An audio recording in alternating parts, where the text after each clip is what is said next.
Well, while our Prime Minister was posing for photo ops at panda enclosures, the people of Taiwan were preparing to take part in the island's largest ever civil defence drills. They take Beijing seriously, even if we don't. And they're also serious about defence, even if we're not.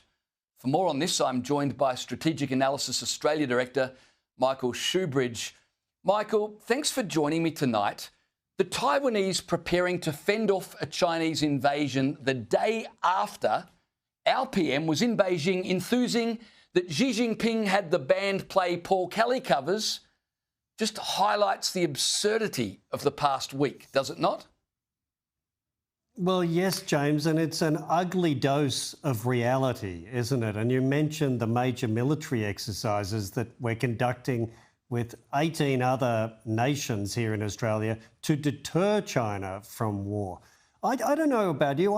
I found the footage of Mr Albanese and everything he said like watching an excited schoolboy on a magical holiday. You know, he was gushing as his Communist Party handlers took him around and gushing about Chinese history and pandas and the wonders of what he was seeing, like he was in a theme park called China. He didn't seem to notice that he was being stage managed by the Chinese Communist Party and his handlers. He didn't even seem to notice that he was visiting a highly repressive, one-party authoritarian police state called China. He spent a lot of his time talking about a political party, the Australian Labor Party, and he was acting as if he was representing the 50 or 60,000 Labor Party members rather than 27 million Australians. I found that odd. But he seemed dimly aware that he was in the hands of an authoritarian outfit who has an internal security arm called the People's Armed Police that is larger and almost as heavily armed as the Chinese military, because Xi Jinping and Premier Li, the two people he gushed about having so much respect for, need that giant internal security force to control the Chinese people. Well, he also seemed unaware that he was being managed by the Chinese media as well, because while Taiwan prepares for the possibility of an invasion, Chinese state media were reporting a readout of the meeting between Prime Minister Albanese and President Xi, stating that Albanese had assured Xi Jinping that Australia does not support Taiwan's independence, a claim that Anthony Albanese denies. Well, you're trying to quote a Chinese readout that I haven't seen. What we do is continue to support a one China policy. We support the status quo. By definition, we don't support any unilateral action on Taiwan. That's been our position for a long period of time. Michael, the fact that he immediately had to clarify what he'd said straight after a meeting, are the Chinese media verballing our PM, or is our PM just a very poor communicator? It's a bit of both, I think, James. You know, you could hear him stumble through his lines there. At least he manages to say we have a one China policy. What he should have said is China's one China policy is quite different to ours. We have never recognised China's sovereignty over Taiwan. We've just acknowledged that they think they have that. He could maybe have said, and we don't want a war over Taiwan. In fact, we're part of trying to deter a war over Taiwan. So, yes, he's being manipulated, but he doesn't even seem to be aware of that. While Anthony Albanese is all over the shop, the Israelis seem pretty sure about what needs to be done in their region. And I suppose living in a neighbourhood surrounded by people who want to kill you would tend to sharpen your focus. The IDF has struck Syria's military headquarters in the capital of Damascus. Have a look. Here's the moment it went down. قصف يا شباب قصف جديد قصف جديد يا شباب قصف جديد مبنى هيئة الأركان خالص قصف جديد يا شباب قصف خذونا بسرعة بسرعة. Now, the United States says specific steps, quote unquote, have been agreed to end violence in Syria. Secretary of State Marco Rubio had this to say.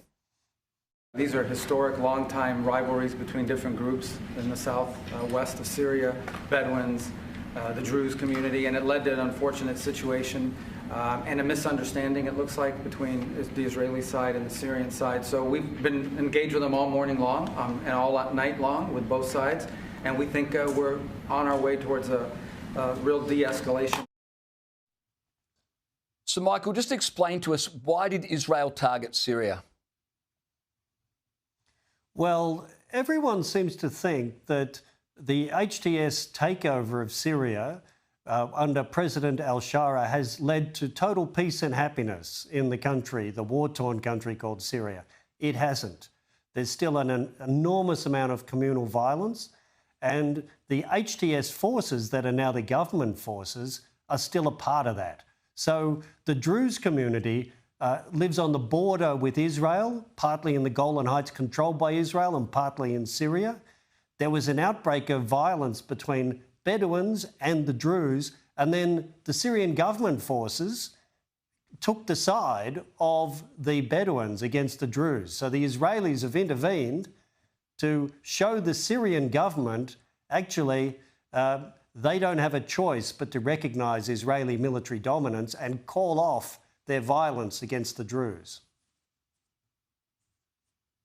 So Israel are effectively protecting a minority, and yet they get zero thanks or acknowledgement from anyone in the world, including the United Nations.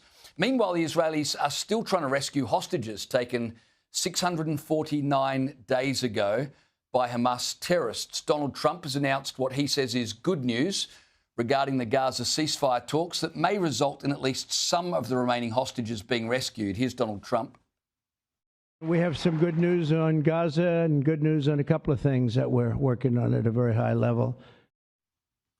Michael, what are the terms of the latest ceasefire deal, if it can be agreed to?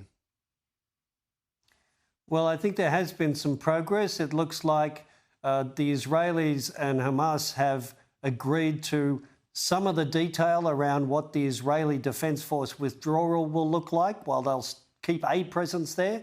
It looks like they've given up on a major corridor they had near Rafah, and it looks like 10 live and 18 deceased hostages may be released over a 60-day period.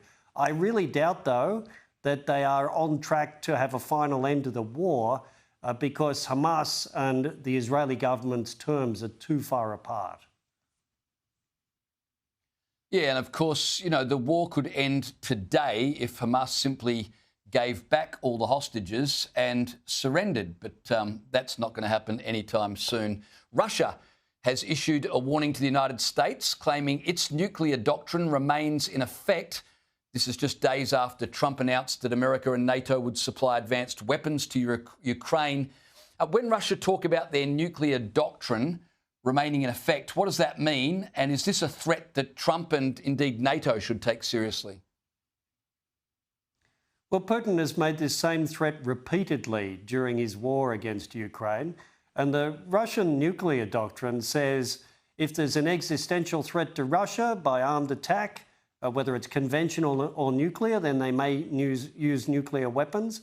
And it also says if a nuclear-armed partner joins someone they're in conflict with, then they have a think about the role of nuclear weapons. I think this is really a signal from Putin that he's worried by the renewed American supply of weaponry to Ukraine. And I think anything that puts pressure on Putin is a good thing. Well, there's certainly a lot happening around the world. Michael Shoebridge, I appreciate you taking the time to explain some of it for us. Thanks so much.